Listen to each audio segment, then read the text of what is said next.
It's 6:34 p.m. and we're gonna call the meeting of the Montpelier-Roxbury Public School Board of Directors to order on November 17th. Public comment. Do we have any any members of the public online? We have none in person.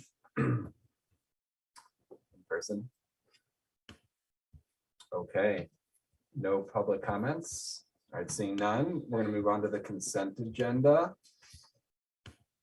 Does anybody want to make a motion to approve the consent agenda or pull anything on the consent agenda? Can we pull the draft agenda for December 2nd? Is that the date is? First, thank you. December 1st. Sure.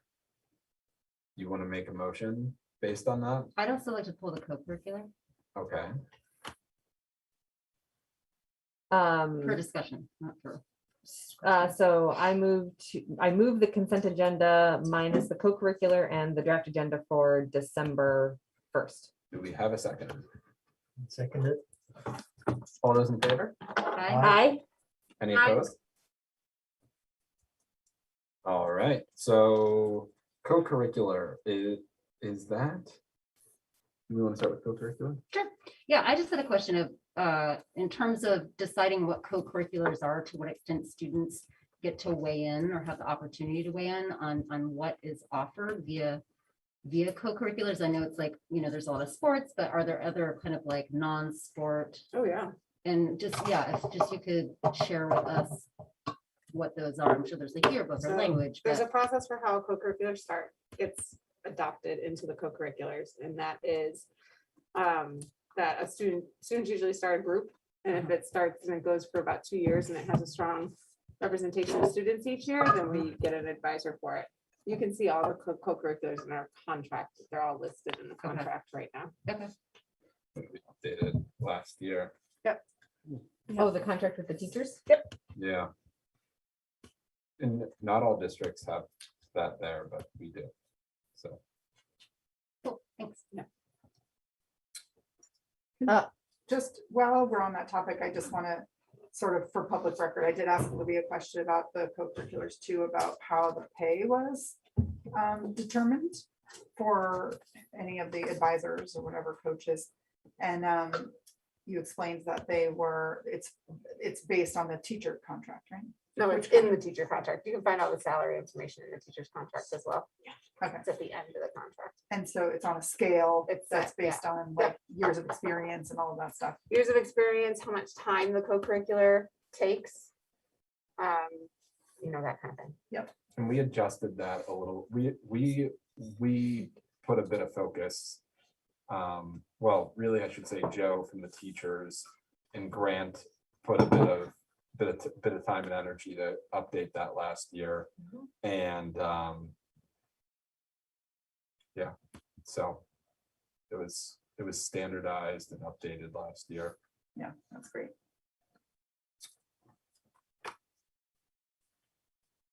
Draft agenda? Draft agenda. I was just gonna propose/request we add a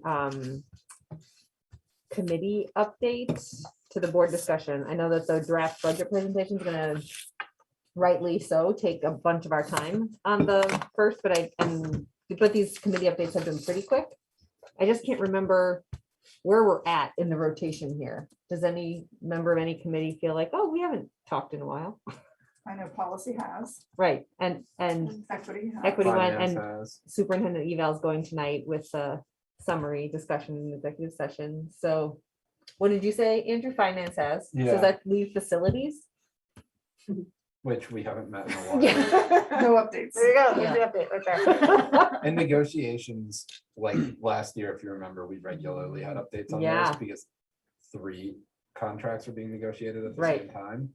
But this year, none are, thankfully. It's really nice. I bet. It I is. bet it's very nice. Next year, one of them's gonna come Um, up, right? 2? Oh, okay. Yeah. Okay, well, maybe we can skip it then for next, but then probably start the cycle all over again on the 15th. Yeah, and committee I know updates? some committees meet more regularly than others. That is true. Something we might want to consider is for the ones that meet on a quarterly basis, just have like a quarterly update scheduled for either. Some of them meet right, like the finance committee will meet right before the board.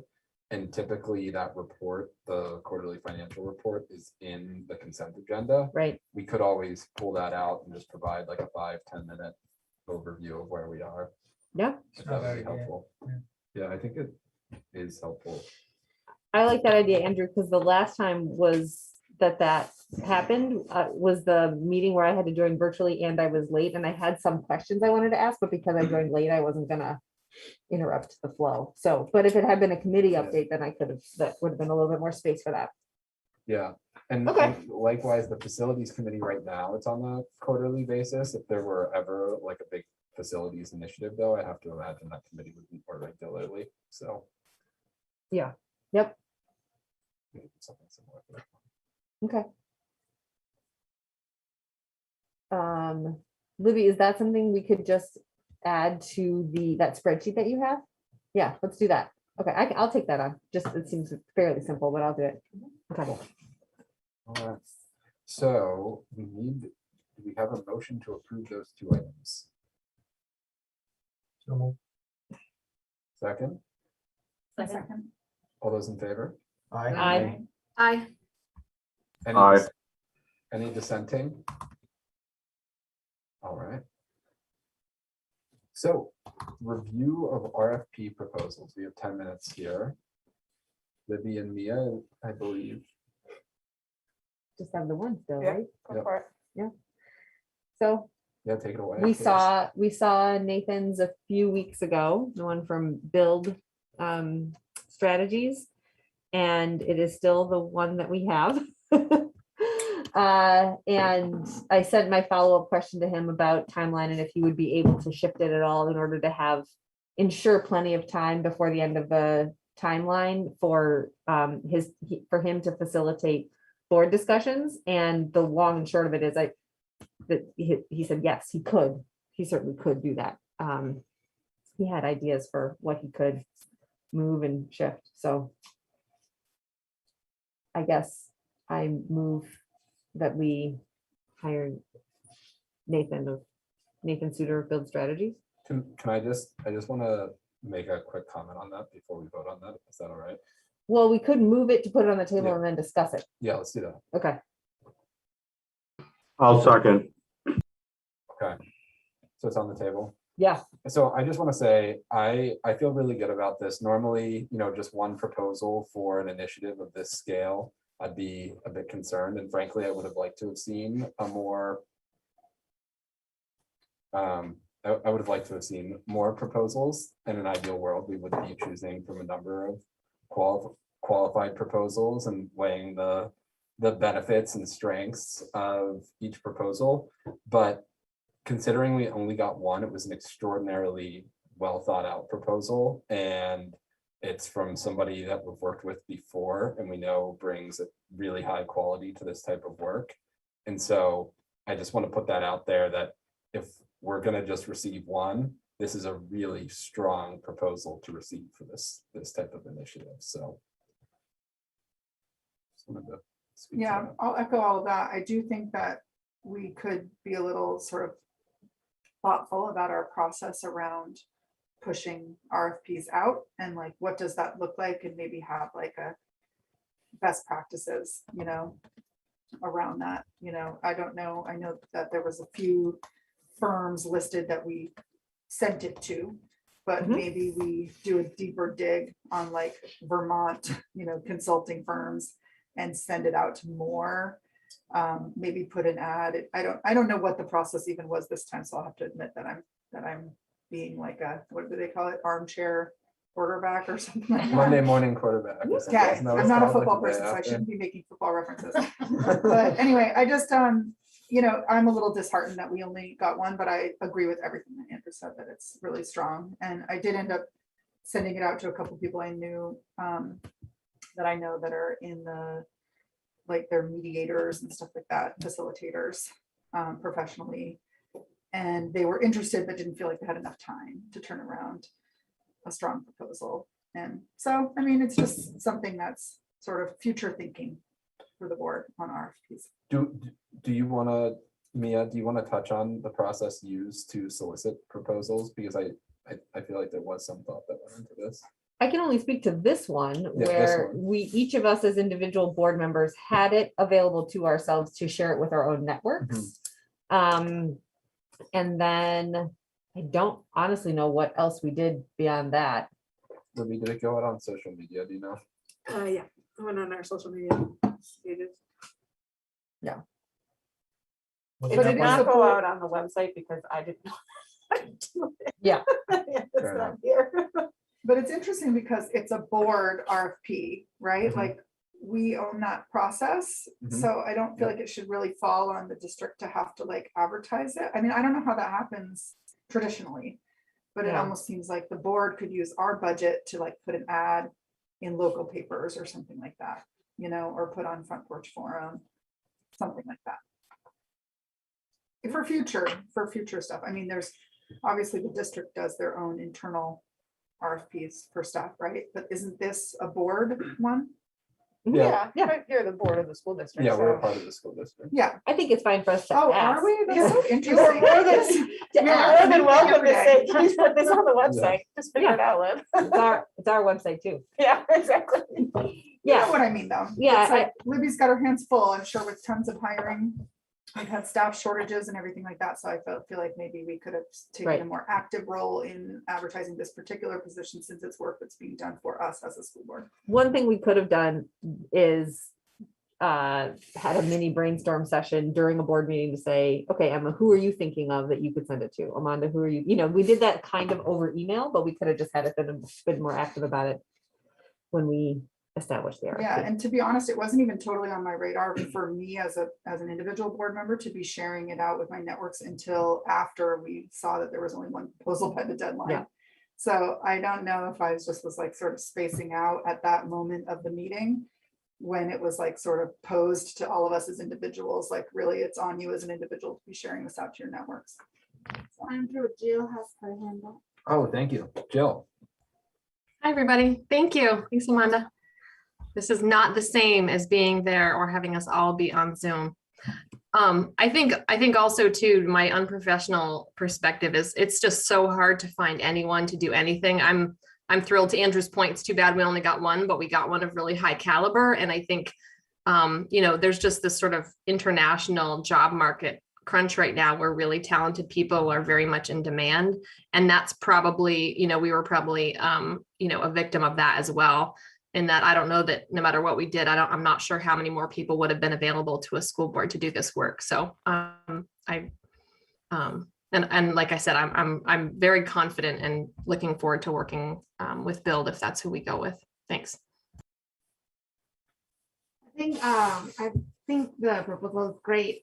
One thing that I am worried about that we should really discuss is how it aligns with this other community vision effort that we're doing. I feel like people get asked too many questions, too many surveys, Libby's in the survey, and we have another survey, and then we're like doing community coffee sessions, and then we're gonna get it consulted. It's too redundant, so we should really have a discussion about how to move forward and what is like how to make sure that if we are putting all the eggs into this RFP that we kind of lay off on the other things, because especially because like you're asking marginalized communities here and then creating focus groups, which is the plan that I had.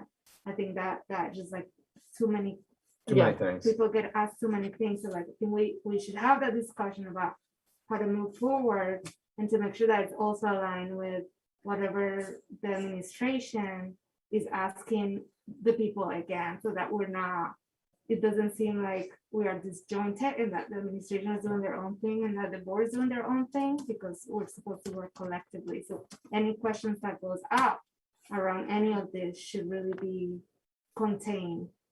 So I think like we're gonna say yes to this proposal, we should really think about, okay, let's not put the burden into our community with too many questions and decide how do we move these pieces forward. It's a great point.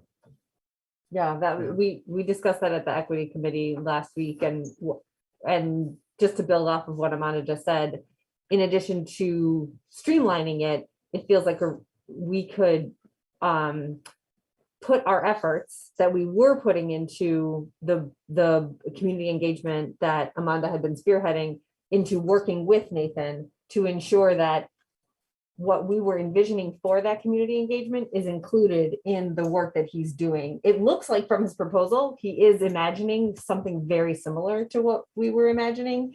And then, so I feel good about that. And it feels, I guess my point is, as board members, just because we've hired this facilitator doesn't mean then he's going to do all the work. I think we still have work to do. Oh, yeah. Yeah, and I mean, there is a committee that gets formed through his proposal, and it's great, but we should, I think, like, what are the things we're asking? And from what the conversation we had in July here in Roxbury, around the Roxbury building, like and we talked about that visioning piece of it. So like, I just want to make sure all these things are all in one place and that we're able to move those conversations forward in a way that is like, okay, we're gonna do that here, or like, where are we doing? Are we talking building? Are we talking vision? Because from the conversation in July, I thought it was more like, we're gonna talk about the buildings and like how many people are in the buildings and whatnot. This is more like the vision. So I think we should have some clarity around how to make sure it's like, here are the conversations we need to have with the community, and here's who's doing that. And this is how it's gonna be transparent and equitable, right? Are you suggesting, so I think that's it. I think those are all really helpful suggestions, and generally, we need to coordinate and focus our efforts around this. And that's like a central message that I'm hearing on this. Do you think because we're approving this, we're going to then have to enter into a contract. Are you suggesting that we flesh some of this out before we enter into the contract? Or are you saying like, hey, let's be mindful of this entering into this? I think so from this proposal, it says, where is it? Sorry, I lost the piece. Seeks a consultant facilitator to lead a process of district-wide visioning. And so I think what we need to make sure is that does that include some of these questions around infrastructure or like buildings, whatever, and around all the needs that we have been talking about of having those conversations. Does it include all of that? Because that is what leads to visions. Like, if I was a consultant, I would be like, what are the needs? And how do we get there? And that's the vision, right? Like, so,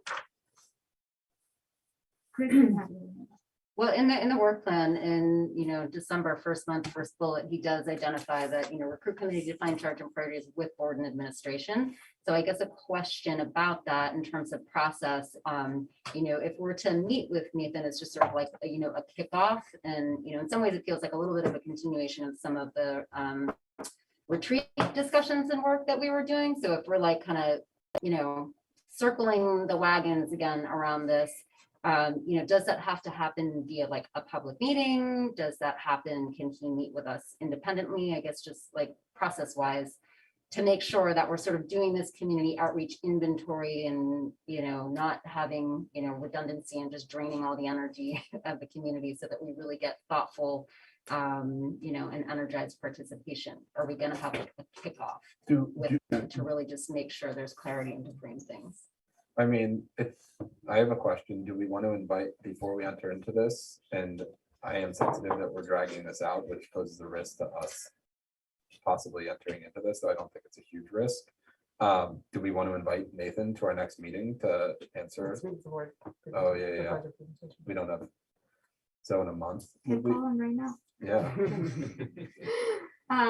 Because it feels like we have I'm hearing some questions that I feel like Nathan would be best suited to answer. Well, isn't the next step in the process to call Nathan, tell him that he got the bid, and to sit down with him and talk more whether that's a Yes. small committee or a Sound- board, so that's when that would happen. That sounds like a good plan. to Yeah. me. Yeah, I don't think we should extend it. I think our next step as a board is once Nathan says, here's what you're gonna do, or like having that conversation, and then we need to decide okay, what's left and how do we get there?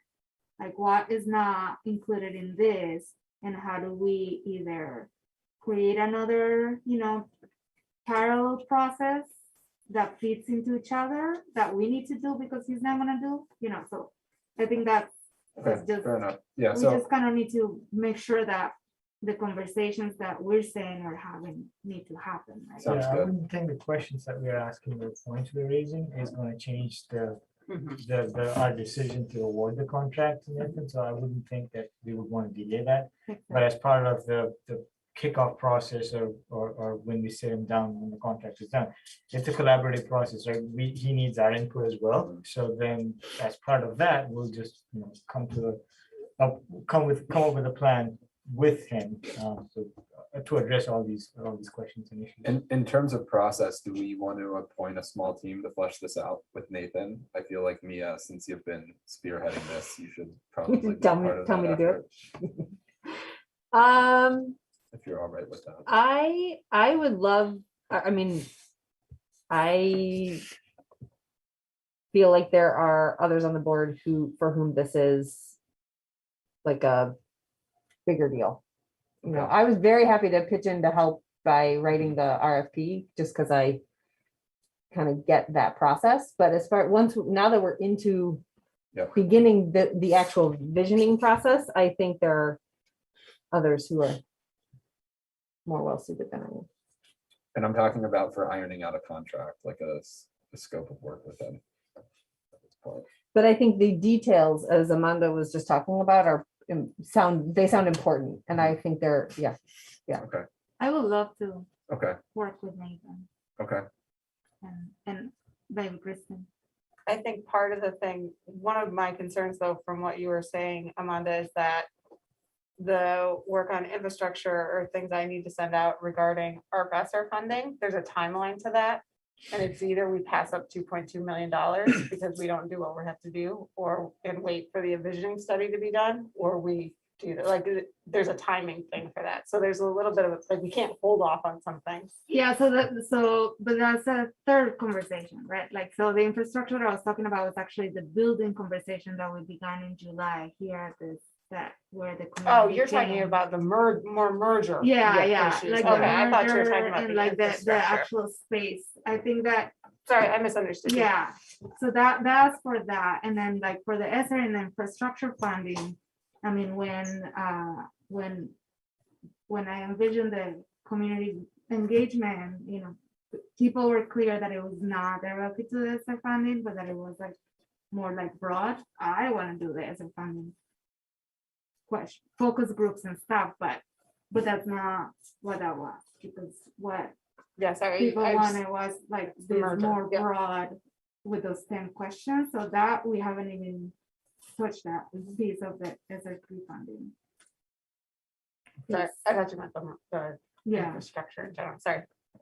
So there's two parts to this. One is the motion, which is on the table, which we should definitely vote on. But then I also think it would be helpful to have that next step, which is having that group. And it sounds like Amanda, Yep. Kristen, does anybody else want to be a part of that process?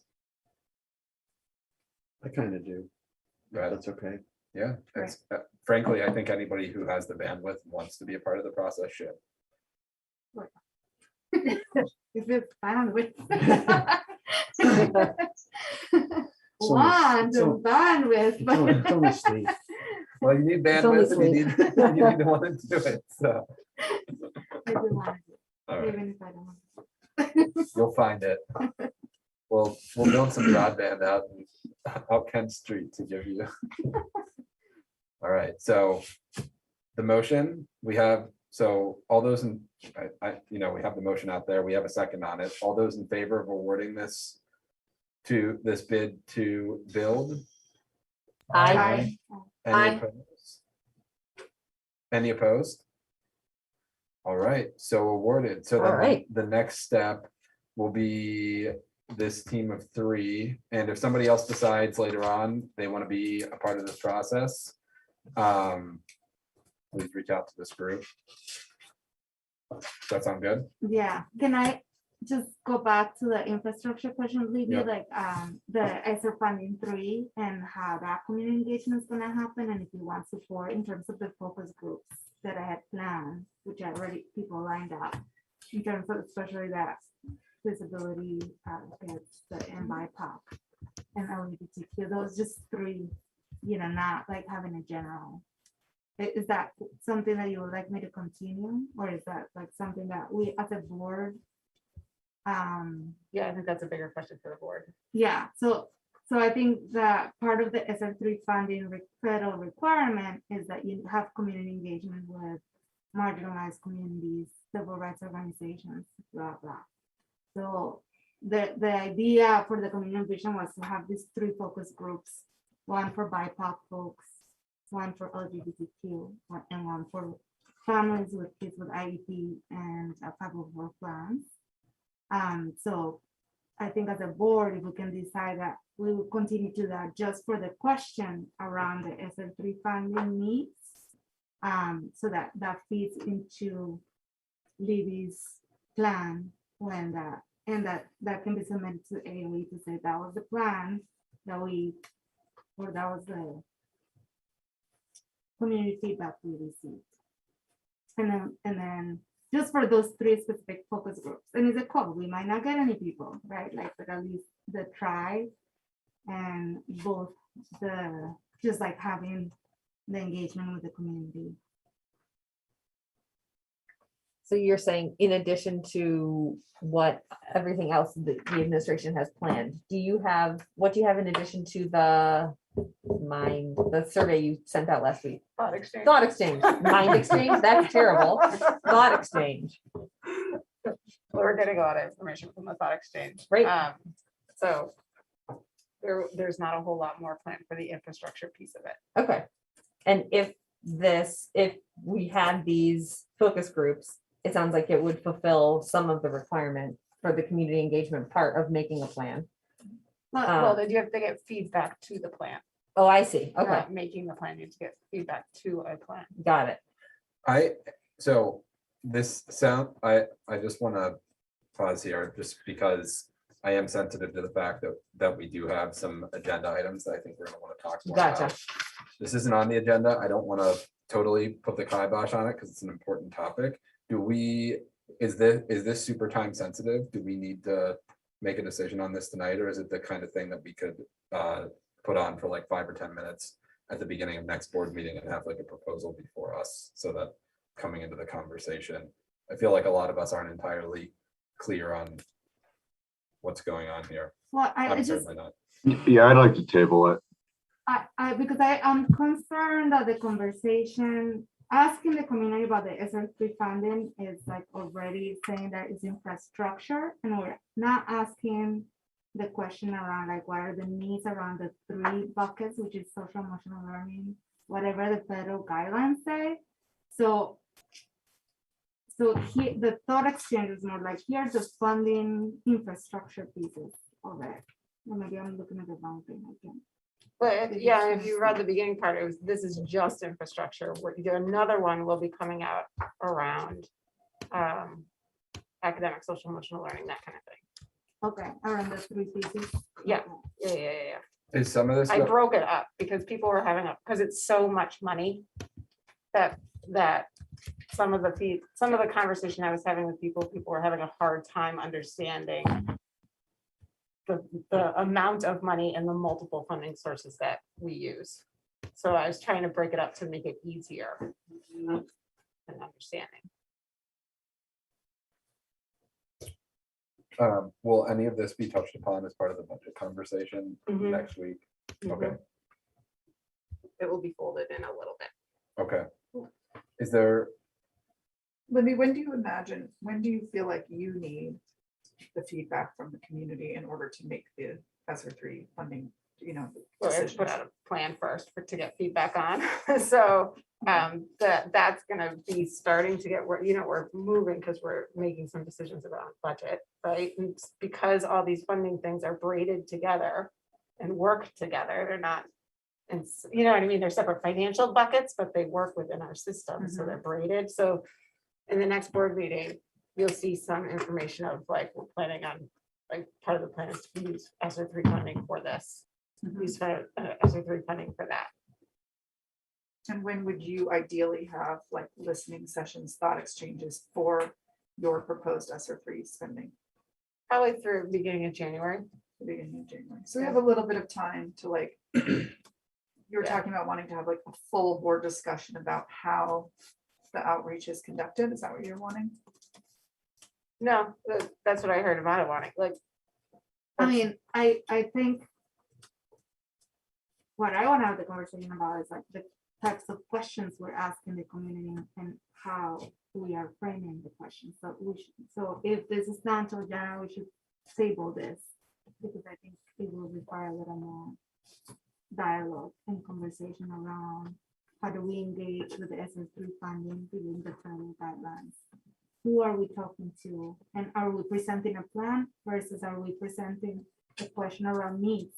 And how do we leverage both? Because there's a different model of saying, this is how we're gonna spend our money, what do you think? Versus what are the real needs that you have? And how do we think about it truly? And it might be that the needs, then you already have a plan and say, okay, here's how we do this. So I think we should table this and then bring that conversation a little more flushed out around how we have the dialogue around the ESSER 3 funding and community engagement. And I do think, based on the initiative that you've launched with all of these listening sessions, I feel like we're in a much better position now to help Libby get that feedback, because I feel like Libby launched a pretty great, plan for getting feedback, and just people weren't showing up.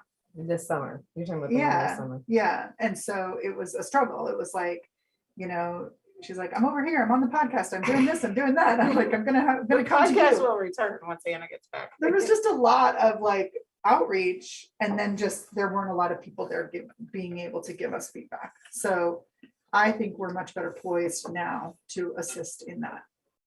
And I think it'll be pretty smooth. I'm not sure that we need like a full board discussion on. I think you can come up with your plan, and then we can just sort of feed it into our listening session schedules. Okay, But Yeah, unless you feel like there's a need for a board discussion. For later. Yeah, for for later. later. Okay, so like in December. Yeah, I mean, before Yeah. everything gets done, right? I mean, we have these draft agendas, so, I mean, next one is big because it's the budget presentation, so that's gonna dominate next meeting in terms of our time. But we have, budget season is, it requires a lot of our time and attention over the next couple of months, because we have to, Good budget. yeah, we have to, that's a Send the major budget to the function of the voters. board. So next meeting will probably not be ideal for having some space for that agenda item, but what about a meeting after that? I have to pull up the-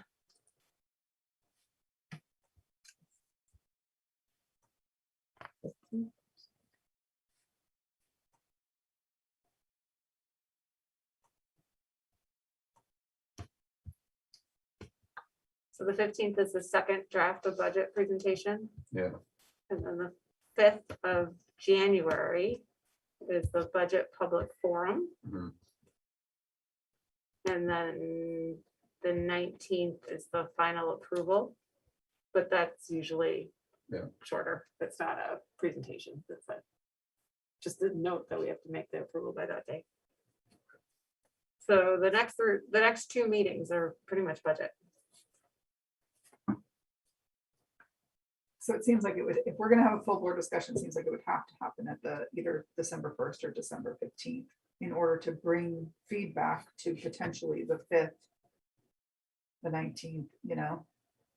That's how it feels to me, but What is the discussion that we want to have? I'm still not clear on this exactly. What are, The SR3 final requires actual engagement with marginalized communities. 3 is specifically BIPOC, LGBTQ, and those with IEPs and powerful. I would like to make sure that we as a board say that we really, that like, the real focus versus just a survey. That will feed, like, what are the needs of those 3 particular groups that we need to take into account with this as a 3 finding. So I think it's important that we hear from them, and that is not just through a survey, but that we can, hear from the communities that are. what is the timeline for this and what have we received already on this front? I don't think this is gonna take forever. So do you want to have this conversation Yeah. now, or do you want to? No, I mean, we have 3 big topics. And this is not one of them, so. I mean, do we want to table the student representative to the school board because it's going to push that process out? Do we want to table the equity policy review discussion? I think Or- we should just put 15 minutes on each of the next agendas. Like, do we have 15 minutes to spare or no? Yeah. I mean, just. Yeah, I think we can do that. Yeah, let's do It's that. definitely a big topic. 15 minutes that in which we would be discussing how are we engaging these particular 3 communities around ESSER funding to hear what their needs are so that those needs help the administration develop a plan. Is that the question To that be we're clear, asking though, the ourselves? law doesn't say that, or the Right, requirements don't say that. That's a different desire. That might be the Right. desire of the board, Right. which is fine. right. But the requirements for SR3 are to receive feedback on a plan. Right. And so I think that is the big question before us. Do we want to stick with the letter of the law, or do we want to go a little beyond that and bring in community engagement in order to inform the plan in the first place? But that's, I think, what we would be discussing at a different meeting in those 15-minute chunks that Emma just proposed. Yeah, I'd also like to understand what the timeline is as part of this, because we don't want to end up in a situation, we certainly want that input, but we don't want to end up in a situation where we're waiting to develop a plan and then we're pushing out these. Right. You know what I mean? You want the timeline on the ESSER funding? Yeah. Okay. Yeah, And And I that do is wanna something- have the conversation, yeah. Sorry. Libby did just tell us that if we're going to, if she, like, the ideal time frame for her to receive feedback on the SR3 plan would be January. On the plan, yeah. Yeah, So we'd be ready to go when it's open. so we need to, like, what if we have some sort of, like, I mean, I'm sure Libby has plans of her own, but if we want to help assist, get to motivate people to come to listening sessions, to listen to podcasts, to participate in forums and such, then we need to, like, act sort of quickly to motivate that participation yeah, certainly to for solicit, January. certainly to solicit it. I mean, I think it would just be worth a brainstorm Sure, of the board. sounds good. Let's do it. Okay, I'm sensitive to timing though, because right now we're 20 minutes behind. And we have student representative and equity policy review and superintendent evaluation. So does that sound like a good plan to everybody? 15 minutes, the next 2 to talk about this engagement? Yes. sure. Yep. All right. So I do, right before we move on, because we never finished the the proposal for Nathan in terms of a timeline for that, ironing out a contract. How about we say at the next board meeting, we have, or I don't even know if we need it at the board meeting. Can one of you just send an email to the board with a general timeline so that we know what we're looking at in terms of entering into a contract with Nathan? Yeah, and his timeline in his proposal starts next month. So Yeah, yeah, so we're gonna have to flesh out a contract in the next month Mhm. with them. Okay, So wait, what's our homework? to work with Nathan to flesh out a scope of work for a contract in the next month. Before the next month, Yeah, right? the If it's next December, it 2 starts, weeks. so. So that's what I'm saying. We need, Mia, are you sure that you don't want to at least provide a little input into this process? I don't know what input you would want from me, Andrew. I guess I'm not sure what you're looking for. What I'm looking for is you have put the time and energy into drafting this proposal. When we're talking about a timeline here, you just chimed in, knowing what the timeline is. I've read this proposal once. I thought it looked great, but I'm not familiar with all of the details. I'm thinking it's a pretty heavy lift to iron out a contract over the next month with Nathan if we're trying to flesh out some of these, who's going to play what roles on the visioning side. And it might be helpful to have the support of somebody who's very familiar with this proposal and who's already been engaged with this contractor to help support that process. But if you really feel like you don't have, I'm just concerned we're not going to get done in the next month if we don't. Yeah, go ahead, Jill. I'm happy to help in some capacity. I'm kind of stretched, but I want to add that Mia and Aniket and others in Oh, no. that room are also helping clean the school at night. So I feel for Mia's hesitation. And if there's something I can do to help, I'm happy. I am happy to Andrew, take. can I like, ask you what, if you think I'm not capable of? No, Like that's what? not it at all. All right. I'm I just- what I'm thinking is we have the Thanksgiving stretch over the course of the next week. And I was just wondering what the timeline is for fleshing this out. And you've been talking about how we need to figure out who's going to do what with regard to this. So I was just asking about the general timeline.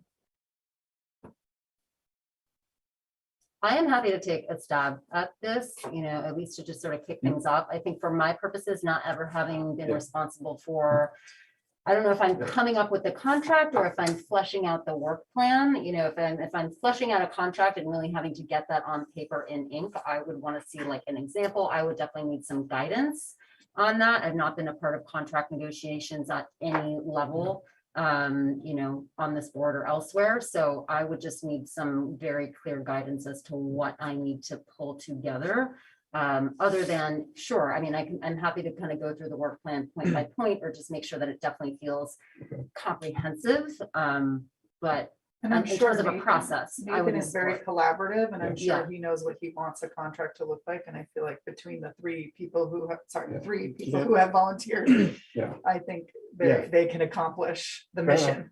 If it's I okay for just- him to sort of give us a Yeah. draft, He might and even have then one. we work together, that would work.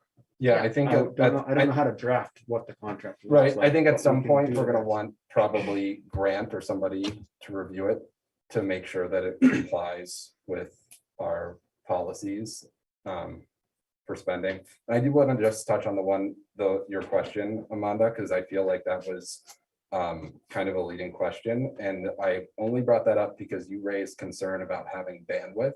You said you don't have the bandwidth, but you have the desire. And I just saw, again, Mia worked on the proposal, so I thought she could assist with this. It had nothing to do with. So next time I'll appreciate if you just ask me straight, do you have the bandwidth to make sure that we're done with this? Instead of like assuming that if I have already committed, even if I don't have the bandwidth, I will get the bandwidth. I already committed, so I'm gonna do it. So it just doesn't feel like, so it's just an open communication to have, that if you have a concern, just tell me and then we can flush that out and say, hey, no, I can do it. I'm committed to it and I can do it. Contract, so it's not to assume Will you help me? each other's. Oh, thank you. Thank you. So the next topic is student representative to the school board. I can probably shave about 15 minutes off of this conversation. I mean, we'll see how it goes, but you all received the description in the board packet, right, of the student representative position. Andrew and I worked on that together. And then we also reached out to Matt McLean, who's the community director of Flexible Pathways. Flexible Pathways, community-based learning and flexible pathways. And he did make one suggestion to add a deadline, which we then conferred about again, about what a good deadline would be. So we're going to be adding that in. I'm forgetting right now exactly what it was. Do you remember? I can January. pull it up. I Yeah. have all the deadlines. So we'll put that down towards the bottom, the deadline, how to apply section. Does anyone have any? Do you want me to just provide an overview of the timeline that you suggested? Sure. So he suggested that if we can wrap this up in the next week or so here, the week of December 6th and 13th, we would publish the student representative to the school board job description through weekly announcements, Renee's Solon salutes, a direct email to all MHS students, and custom outreach to GSA and RJA groups to encourage consideration. Then weeks of January 3rd and 10th, the job description would continue on Solon salutes and Solon, sorry, Solon salutes. We're not here, Justin. Yeah, sorry, Solon salutes. Then the week of January 10th, another direct email to students and another promotion to GSA and RJA. And then January 21st would be the letter of interest due to Emma. And then January 21st is the end of the first semester. we January start on 21st is the February deadline. 2nd. Good days up to my first. I have a question. Sure. Is there a reason, possibility that we can extend this to middle school students? We could potentially, so what, that's actually a really interesting question, because we had talked about one position versus two positions, and there used to be two positions. And I think it was really that there was a senior who was the lead, and then either a sophomore or junior would kind of support that lead. So you could potentially have two positions, one at MSMS, one at MHS. Yeah, I mean, we could, I think it would, I think it would take it's a commitment. It's a lot, it's a big commitment, and it's nighttime meetings and stuff like that. So I would be interested to see if we would get a lot of application letters, but there's no reason why we can't like put this out to maybe 7th and 8th grade, do you think? Yeah. I struggle to imagine, my daughter's in 5th grade, and she is precocious and super intelligent and would probably be a future leader type. I still struggle to imagine her and her classmates at these meetings. I have real, I know brilliant middle school students who can school us in many topics. And which So- grade are they in? 8 and 7. I don't know if they will apply. I've been dreaming about them applying. They want to take classes which they don't have, like they. So How does I everybody don't feel know about if me? they will apply, if their parents will let them. Yeah. But How does I think- everyone, how do you feel about me reaching out and extending the opportunity to 7th and 8th graders also? And then we can just see what happens with the letters, and then we can go from there. Jill's got her hand up. Hi, everybody. I have an 8th grade daughter. I feel pretty strongly this should be for high school students. I think if we do have some fantastic precocious 7th and 8th graders, they'll get their turn at high school. I think there's a lot of personal development and responsibility and ownership that I think would be, I can't imagine asking anyone younger than a freshman in high school to take this responsibility on personally. Thanks. So what about me reaching out and sort of posing that question to who's the Matt McLean's counterpart at Main Street Middle School? Okay, so I'll reach out to the principals, all three of them, and sort of get their feedback on whether they think it would be appropriate for 7th and 8th graders. And I kind of feel like we could put it out and just see what happens and with the letters. And if we get something back, then we can discuss whether it feels appropriate to consider that person. another scenario is that they could be mentees of the 2 high school positions, like we get 1 or 2, like just, I think it also talks about, there are some students that would like to have this challenge that we're already telling them that they have to wait till high school. Like I heard that twice actually, with 2 students who want debate classes and they're like, you have to wait till high school. 2 students that are challenging history classes about, white centric, and they're saying, you gotta wait till high school. So I think this is an opportunity for them to engage or for us to think about it's like the same. You have to wait, Some kids develop. We could also consider, there's been a lot of discussion, Matt McLean and I discussed it at length about, there's a lot of hope and potential in these positions to be like a liaison. So in the description, it's like be a liaison to other students in the district. So there could be a potential for the two students, one or the other of them, to do like a middle school group where they talk about school board issues, and then they Yeah. bring the middle school perspective back to us. That would be cool. So there's a lot of opportunity here. Does everyone feel comfortable with, oh, sorry, Kristen. I have a question, and I And see that Jill Jill has has another question too.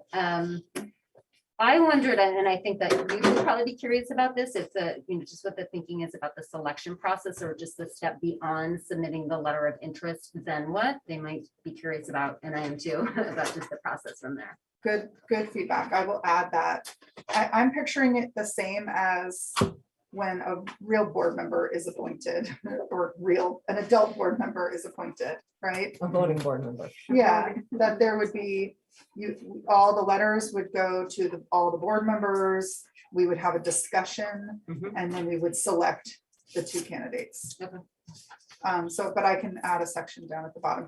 Would anyone prefer to have some other part of that process? Can we have, if we get multiple, which we hope we will, can we have them speak? Usually the potential board member comes and they have the opportunity to speak to the board before. So it'd be nice to hear from them in addition to the letter. Just- Are you gonna do it now? No, she doesn't want to do it. I asked. she's like, "Nope." awesome. And I think that's good to let them know that would be part of the expectation. Exactly. I I think, got one more really small thing. The fourth bullet, we talk about, do you have leadership potential? And I know, these are kids and, whether they have the potential, but I was wondering whether we should call it skills. Maybe that's not developed, leadership skill, but, do you have leadership skills? Rather than Or are you a potential? leader? Yeah, or are you a leader, or something like that, but not potential. It kind of, I don't know. I read it and I'm like, I know these are kids, but why are we saying potential? Yeah. They might think they have skills, right? It's funny you flagged that. I actually flagged that too. And I asked my wife what she thought, and she thought it was fine. She thought I was overthinking it, but. I know it's a small thing, But- but that's the first thing that came to my mind, so I figured out. Yeah, I think we had adjusted it. I had put in there, I flagged it too. I said, do you seek leadership opportunities? There you go. Not have I skills, like yet, but that. they may be really seeking to develop the skills. I like that one. I will just make a note that there's a lot of thought too around trying to attract candidates for this position that might not be the most obvious kids in the school that are already seeking out leadership opportunities and have their voices magnified a lot, that maybe there is somebody that's more of a potential type of candidate who doesn't think of themselves as a leader, doesn't feel super confident that they have like the skills to be a leader, but they feel, they're interested in it. Are you And they interested feel in leadership opportunities? interested. Are you interested in a leadership opportunity or something? And Don't yeah, forget- And don't forget about Jill. Oh, Jill and then Amanda? and Kristen, Jill, Kristen. Okay, Jill, Kristen, and then Amanda. Thanks. I'll be quick. I meant to say too, I am so excited that you guys put this time into this, and I'm so excited. My very first board meeting in March 2020 was when we were first bumping elbows with people at the beginning of the pandemic, and I got to bump elbows with the two student board members. And then from then on, we all sort of got scattered to the wind. So I'm really grateful you did this, and reading through it made me so excited. And then combining that with the work Emma has done to collect their thoughts from the listening session that you guys did. I mean, it's like a tidal wave of fantastic feedback. And so I love the idea, and I'm really glad we're pursuing this, and I'm really grateful to you guys for the time you put in. I did just want to echo too. I mean, I think there's a reality here about the value for the student themselves at the high school level versus middle school. I think at the high school level, you might be thinking about what's going to go on your resume, or what might go in an application, or a work study or something. And there's a structure there to support that student in the form of the community-based learning. I don't know that same structure from the adults around the middle schoolers would be the same. And nor, I feel really strongly, I would not want a high school student who has that support structure and who has that desire to serve in this role to not get that spot for middle schooler. And I think part of that, and again, I say this as a parent of a very capable 8th grader, that I loved hearing from the sustainability kids at the middle school. They actually literally have brought a big change to the middle school for the better. So it certainly doesn't preclude middle school students from coming to us. And I love the idea of kind of fostering hearing directly more from students. But I feel strongly for the student board member portion. I personally think we should keep it at the high school. Thanks. Thank you, Kristen. It was Amanda and me. No, Amanda said it was you. And then Oh, Yes, okay. yes.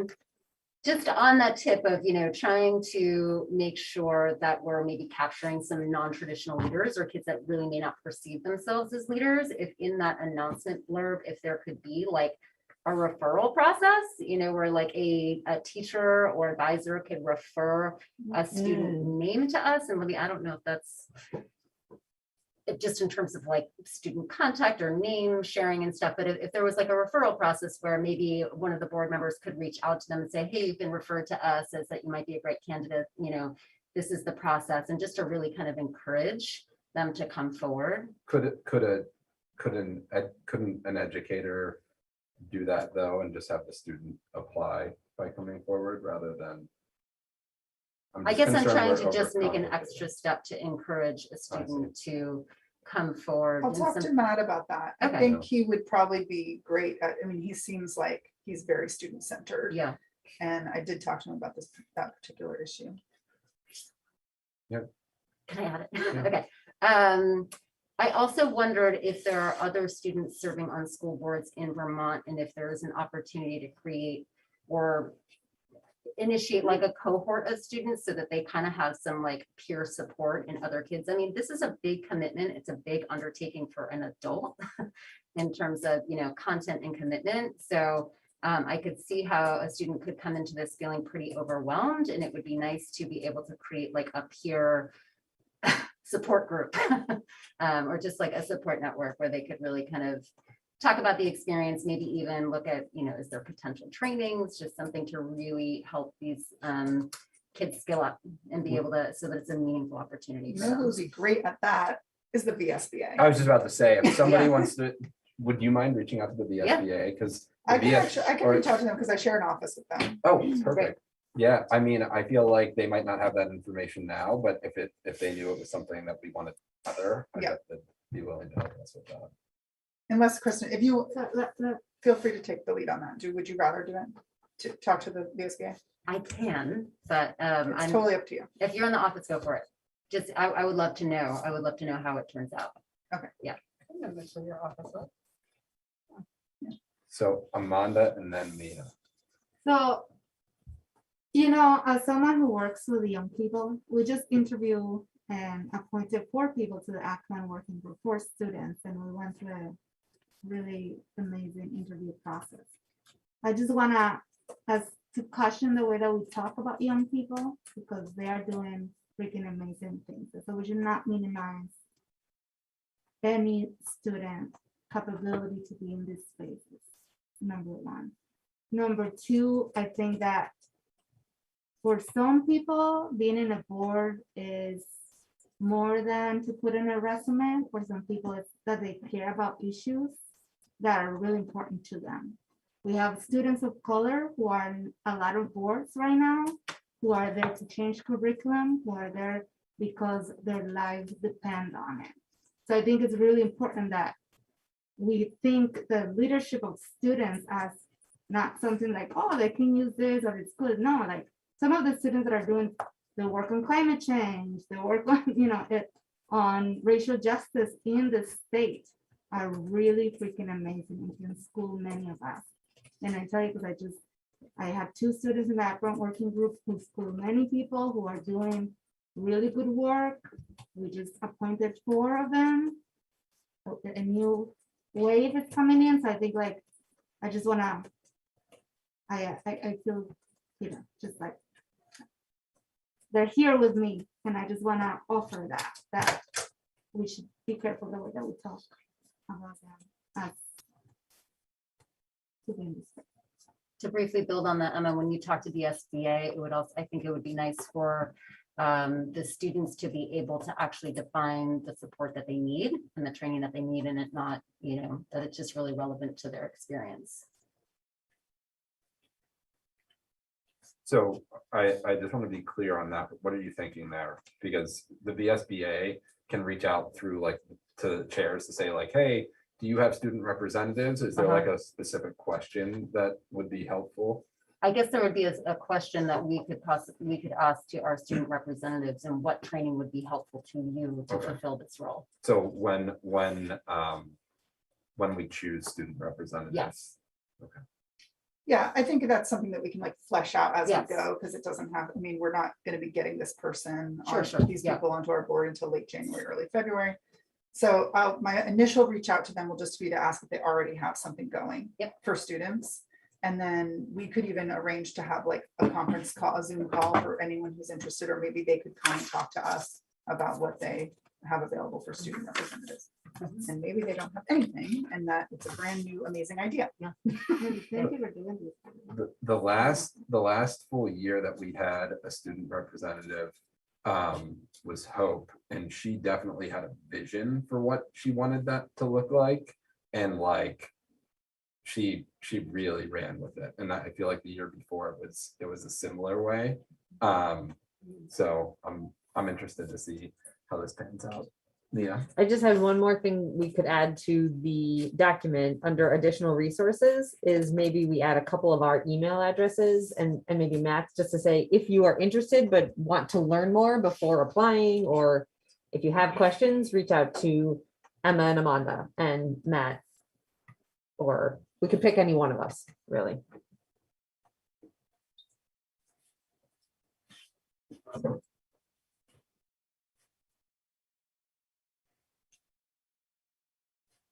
Okay. Sounds great. Be ready for. Are we all good on the student representative to the school board? So we'll make those little tweaks and then it's gonna get sent out. I was all excited to mention to you folks that there are student state board representatives on the State Board of Education, because for years when I worked at the Agency of Education, there were always 2 non-voting student board members and they rotated, so they had 2-year terms. But I just pulled up their webpage. It's hard to tell. It doesn't maybe look like they have student members anymore. I was gonna say that would be another great resource for our students to. They have to. They do still? Okay, thank you. It's hard to tell on their membership. My sister-in-law was one years ago. Yeah, she was there when I was there.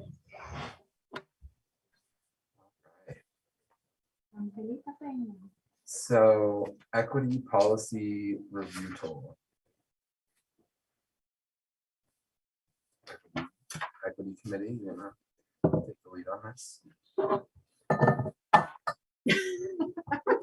We all talk a lot tonight. Well, I mean, we've had this in front of you all for a little while now, and I think we've given the background, but just to remind that all ourselves, we developed this as a way of reviewing our own policies to see if they are helping foster equity throughout the district, and as a tool to use if and when we are needing to write new policies. So that's the general basis purpose of it. And the reason it's before all of us tonight is to get everybody's eyes on it. We're eventually, once we start using it, and I think maybe even when I'm done here, I'll toss it over to the policy committee because I think you gave it a dry run. We are hoping and expecting that various board members and committees will use this as a tool when policy review time comes. Maybe it's now a good time to kick it over to policy because you gave it a try. What we're in the process. So I went through the whole Yes, tool. I know you did. I think Jim might have. I think in addition is that this could be a tool that we can, it's a tool that's alive, which means that it can take form and like through time. I don't think that's It'll what evolve. you say, evolve, but Yeah. that's how I see it. It's a living document. That's what I meant. It's a living document. Yeah. And as we use it, we will learn more things about it and we'll shift it. And that is, it also could be used for the creation of new policies, not just for Yeah. the review Yeah. itself. And so Kristen, sorry, Kristen, did you want to add anything, any other background that we skipped over? I'm interested in that idea in terms of using it for new policies. How do you see that? Do you feel like when going through existing policies, it might help you identify like gaps or? Yeah, yeah. Well, and then there's another one where the school safety committee, when we finished our work, one of the policy recommendations was that the board ought to have a conflict resolution policy, which doesn't exist right now. So we could use this as a tool as we write one, or, go look for examples of them and then say, to use as maybe our basis for a jumping off point, and say to ourselves, okay, if we were to start with this one, how does it meet these criteria or not? And so when community members come to us to say, we want this policy as a board, this could be a tool that we can use to do that. I remember when I was not a non-board member, I came with a few policies for the policy committee, but they kind of never came to the board.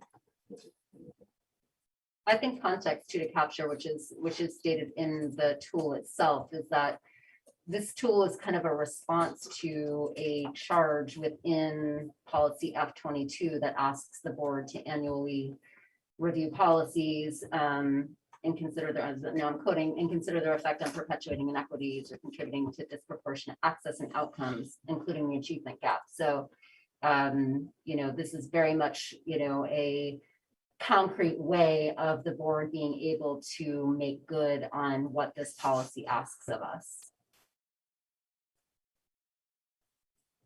I really appreciate all the thought and effort that went into this. So thank you all.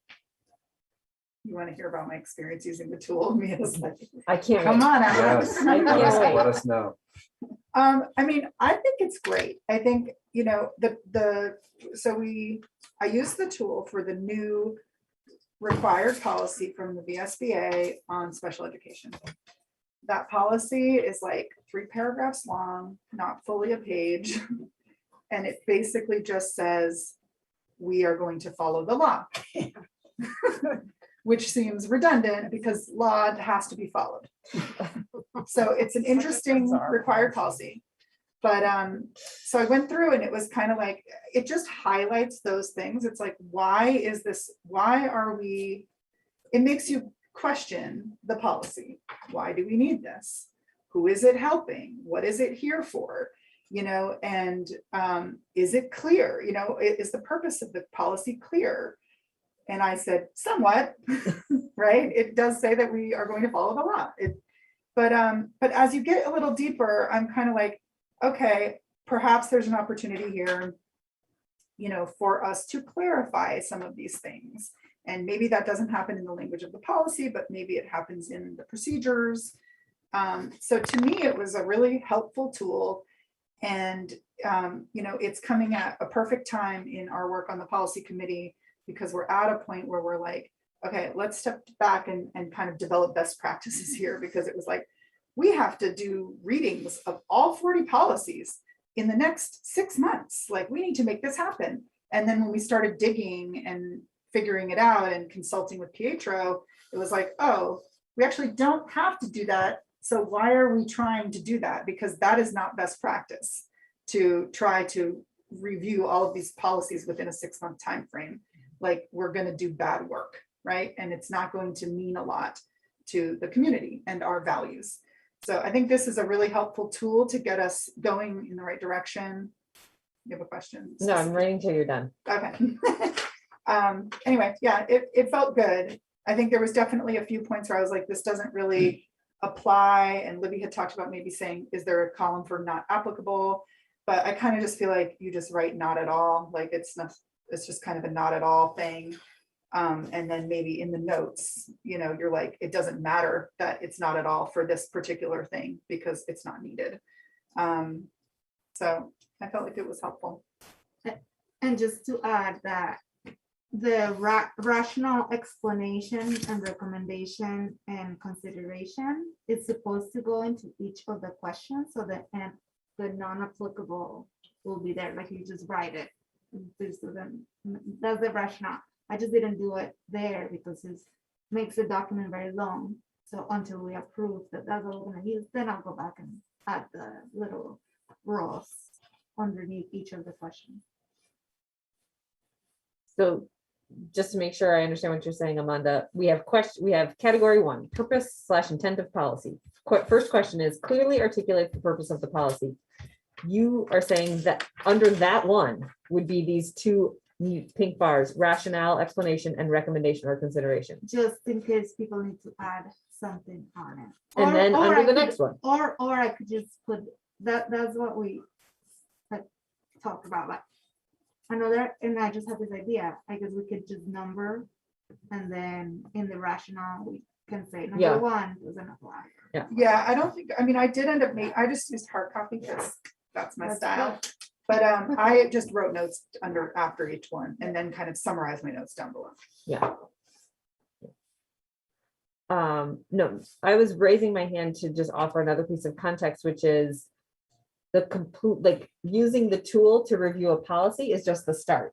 Because then what that does for us is it creates sort of a checklist that someone, probably the policy committee, but maybe it's a different committee, with the guidance and support of other experts in this area, would then actually write the improvements that we have identified need happening in whatever policy. So I wanted to say that because it's like, in case that wasn't clear, like it's a multi-step process. The tool is just the beginning. Yeah.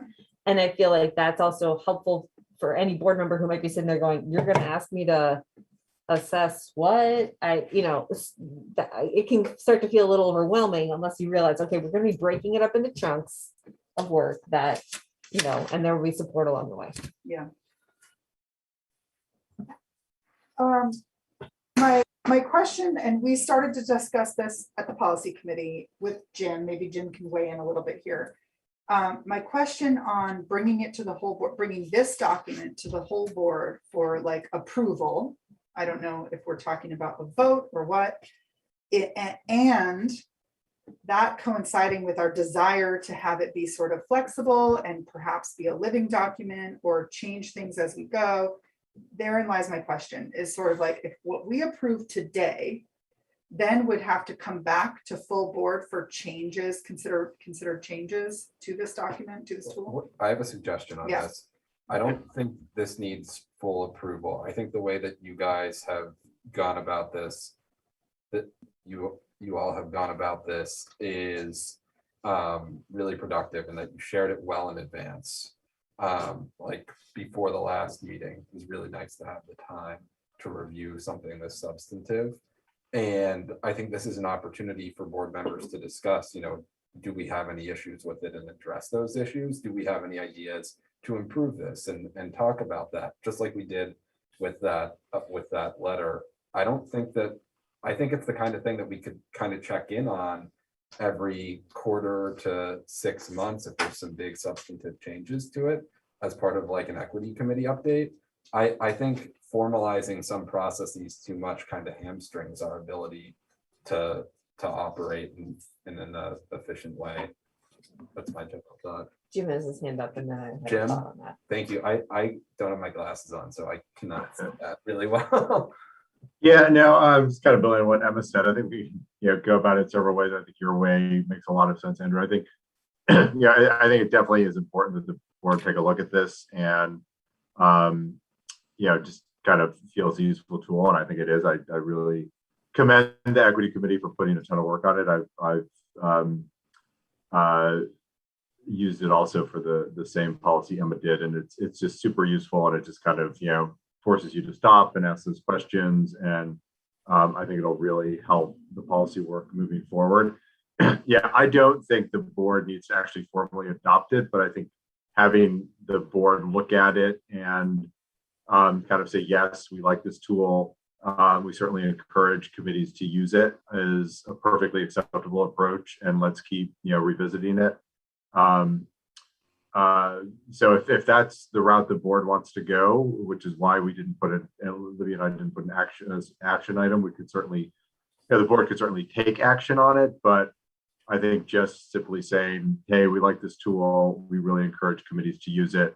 Let's keep looking at it, sharing experiences, making changes as a board, refining the tool is probably a better approach than, adopting it and kind of, putting some sort of mandate on this and making it static.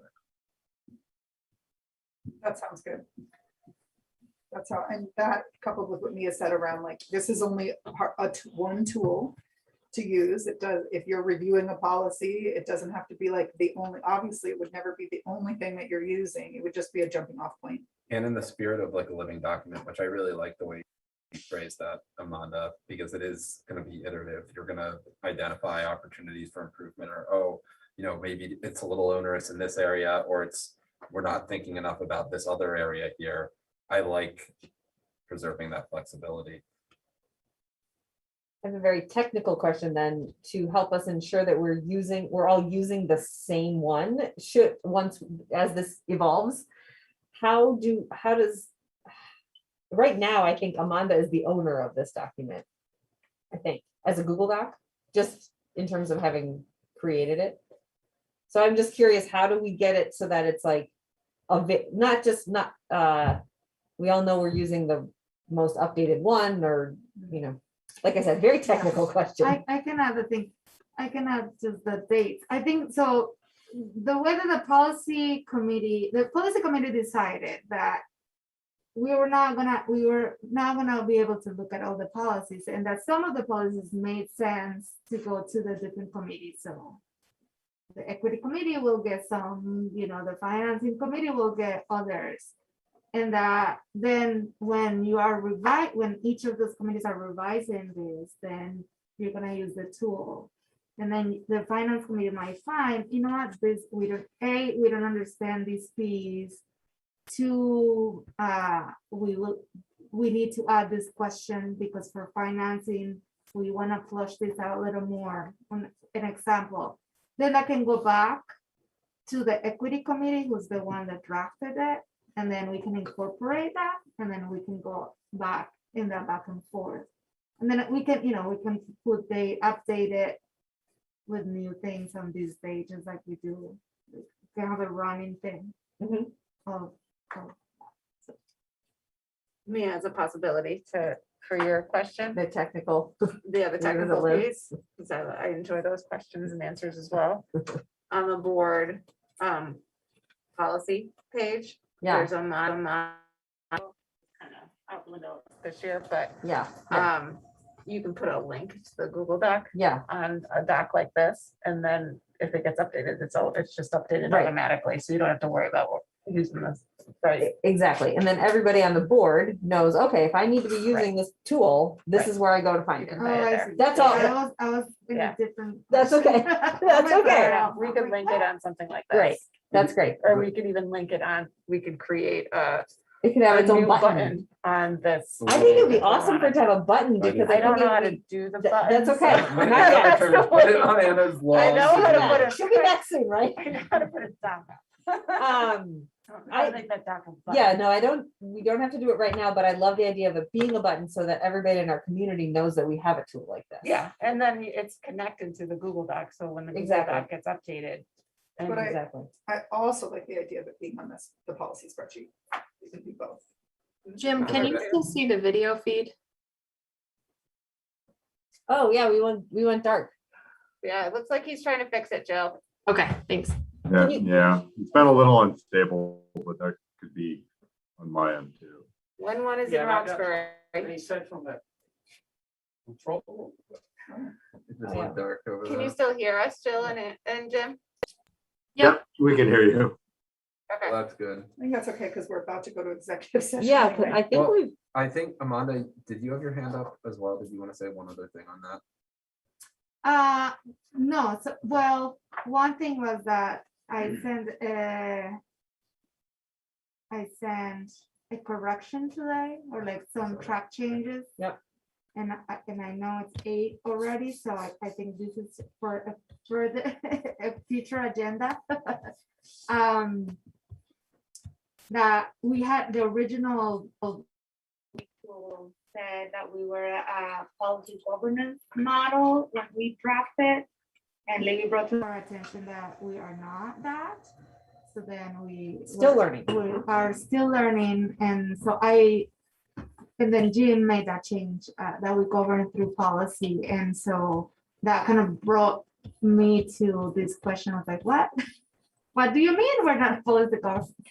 So I called Sue actually from the VSBA. I was like, can you explain to me the models? And then so she was explaining. So I think for maybe not for today, but for a future meeting, or like we do need to have this understanding that it's not just policy. So like she had given me like, okay, the essential tool, which is what we get when we come in, the essential tool work, which is the governance model that the ESBA recommends, has kind of like 6 components. One of them is policy, but there's other 5, which is the mission and vision.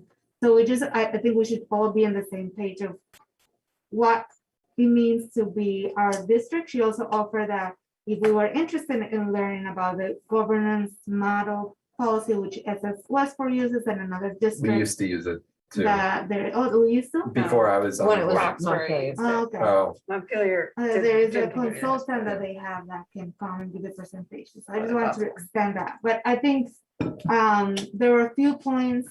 I don't think that we have the time to spend that. not That's right it. now, but it's a good idea. We should consider it. And frankly,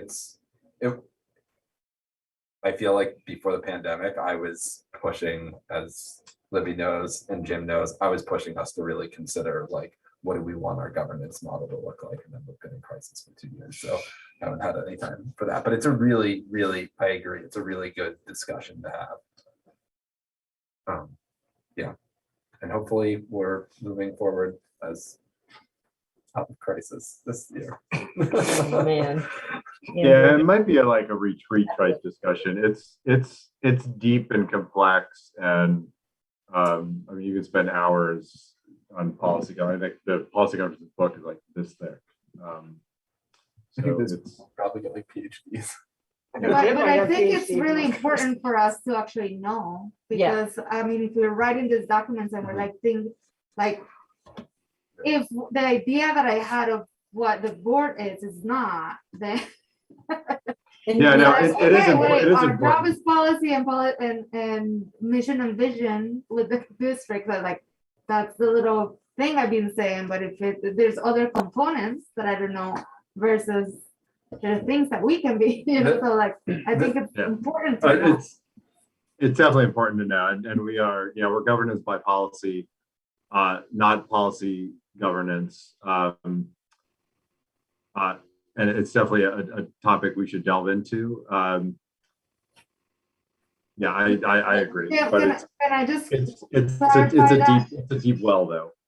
Yeah, because we're not just governed through policy, right? Like there are other components about the way that we govern. So by just saying that by putting governance through policy, it kind of leaves the other things that we do. And I think it is important to know what those things are, Yeah. because if we limit and we say we just govern through policy, then that's our job, just policy. And that's not, and if we're gonna have it in writing, then we should all be in the same page. Yeah. It's To like, And to that point, it wasn't just Amanda. I mean, Kristen and Amanda and I all worked on this, and we, in drafting it, we all left it in there. It's a So, it's a yeah. common form of board governance. So Right. It represents a specific model. Yeah. Yep. All right. I believe. Right when I got the video. Does everybody feel good about where we are with this? On the tool, yes. Yeah. I'm excited to start using it. So policy committee, feel free to send equity committee, whatever you want us to review. Okay, will we do. should finish this sentence. Yeah, we gotta figure out what our work. Also, looks like. on the survey front, and I don't want to digress too far, but the teacher survey, we should pick back Yes. up heading. Yes. That's all. Yeah. I haven't wanted to bother the teachers with that. But No, I think they will want to provide input at some point. Yep. Yeah. Oh, I bet. Okay, so do I have Does anyone want to make a motion to go into executive session for the, Motion to go into executive session for Purposes of personnel. for the purposes of personnel evaluation? evaluation. I second that. All those in favor? Aye. Any Aye. against? So how are we doing it? Hey, How do we, yes, how do we do this? Well, I can leave the room. no. Do a breakout room?